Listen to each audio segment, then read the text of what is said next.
Hello students, I welcome you to the Social Studies class 4. Students, today we are going to learn chapter 12, that is our history. Students, before going to learn this chapter, let us know what is history. Students, have you ever thought that how people live in the past? What was their food habit? What types of clothes they used to wear?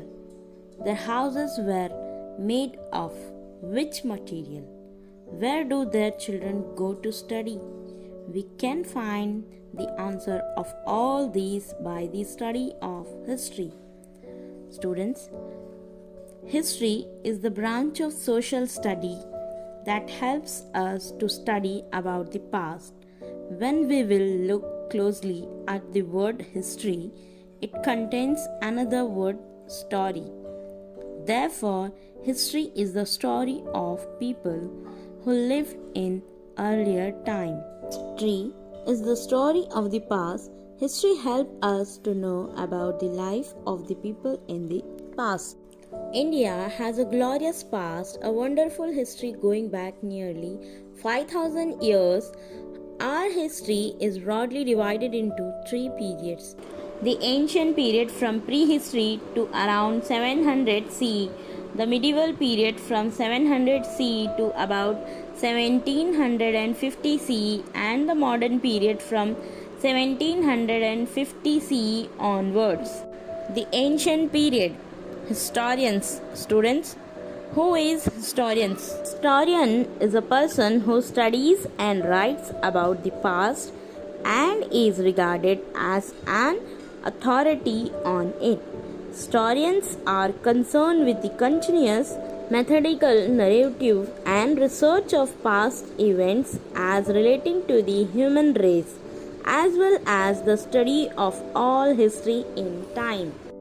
Historians are people who study history tells us that there was a very advanced civilization near the Indus River, now in Pakistan, in about 2500 BCE. This was the Indus Valley civilization. It is also called the Harappan civilization because Harappa was the first city to be discovered from this civilization. Mohenjo-daro is another important city which was discovered in this region. The Indus Valley civilization stretched from northwestern India to present-day Pakistan. The Indus Valley people built well-planned cities with important buildings such as the Great Bath in Mohenjo-daro and the granary in Harappa. Seals, pottery, jewelry, and other remains of this civilization that have been found tell us about the people who lived during this time, about their lives and the things they used. Students, in this picture you can see the remains of the Great Bath in Mohenjo-daro and the remains of the granary in Harappa. Around 1500 BCE, some tribes came from Central Asia to India. They were called the Indo-Aryans. They drove away the people already living in North India, whom they called Dasas or Dasyus, and settled here. The Aryans grew crops and domesticated animals. They performed open-air ceremonies and sacrifices as the Vedas were written at this time. This period is also called the Vedic Age. A number of other books such as the epics, the Ramayana and the Mahabharata and the Upanishads were also written during this period. These books tell us a lot about the people of this time. Powerful kings or Rajans ruled with the help of the Prohita or the royal priest and the Senani or the commander of the army. Students, during this period there were a number of Janapadas or small kingdoms in North India. Later, most of them were conquered by the rulers of Magadha, which became one of the most powerful kingdoms in North India. In 326 BCE, Alexander, the ruler of Macedonia in Greece, attacked India. He defeated King Porus of Punjab but was very impressed with Porus' bravery. Alexander had to go back as his soldiers were very tired of fighting. He died on his way home in 323 BCE. Students, did you know when Porus was captured and brought before Alexander, Alexander asked him how he would like to be treated? Porus promptly replied, as one king should treat another king. Alexander was very impressed with this reply. In 321 BCE, Chandragupta Maurya became the ruler of Magadha. He founded a new empire, the Mauryan Empire, with the help of his advisor Kautilya. Later, his grandson Ashoka became the emperor. Ashoka was a brave ruler. He fought a war against a kingdom called Kalinga. However, he became so upset by the bloodshed and loss of life that he did not fight any wars after that. He embraced Buddhism and helped spread it in India and other Asian countries. Ashoka got many rock and pillar inscriptions written and put up in different parts of his empire so that people could read his messages on them. Students, in this picture you can see the Ashokan pillar in New Delhi. After the Mauryas, the Guptas ruled over India in the 4th and 5th centuries CE. They were very powerful rulers and India became a rich country under them. Some historians call this period the golden age of ancient India. Art and culture made progress. Science, mathematics, astronomy and grammar also developed.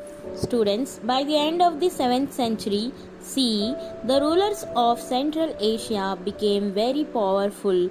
They were attracted to the wealth of the Indian kingdoms. Mahmud of Ghazni and Muhammad Ghori attacked the kingdoms in India and looted their riches. In 1206 CE, Qutbuddin Aibak became the ruler of North India. He founded a new empire called the Delhi Sultanate. He was followed by powerful rulers like Iltutmish, Razia Sultan, Balban and Alauddin Khilji.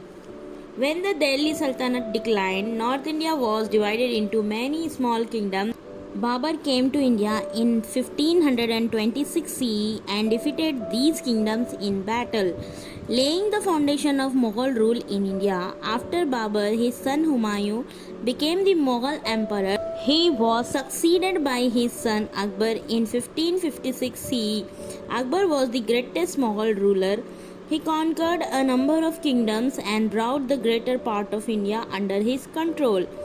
Students, in this picture you can see the Qutub Minar. The construction of this monument was started by Qutbuddin Aibak. After Akbar came Jahangir and then Shah Jahan.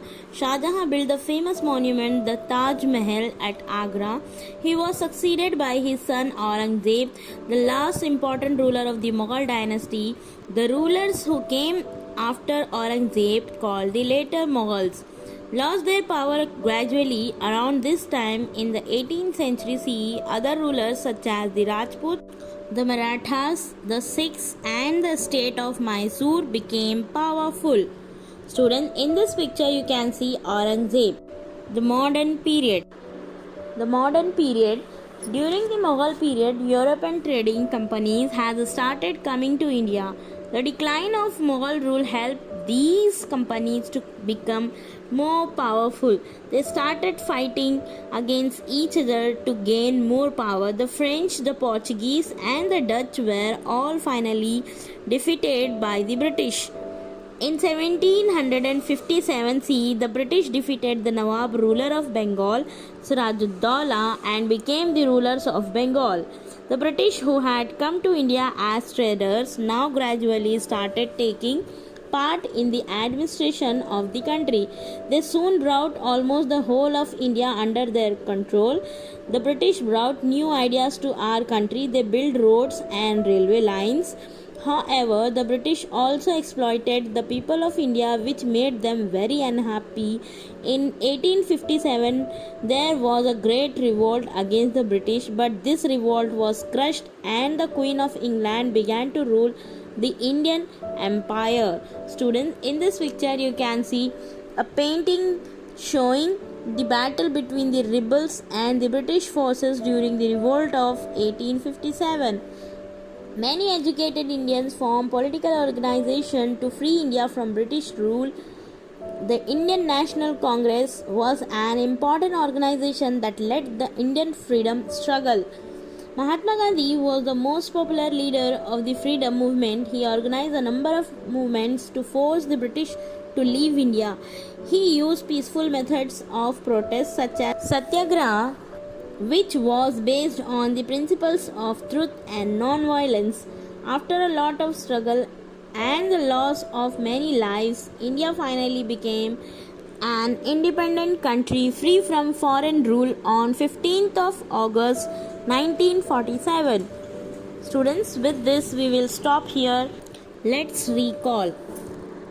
The Indus Valley Civilization developed in northwestern India and present-day Pakistan. Around 1500 BCE, the Indo-Aryans came to India from Central Asia. The Indo-Aryans formed a number of Janapadas or small kingdoms. Magadha became the most powerful of these Janapadas.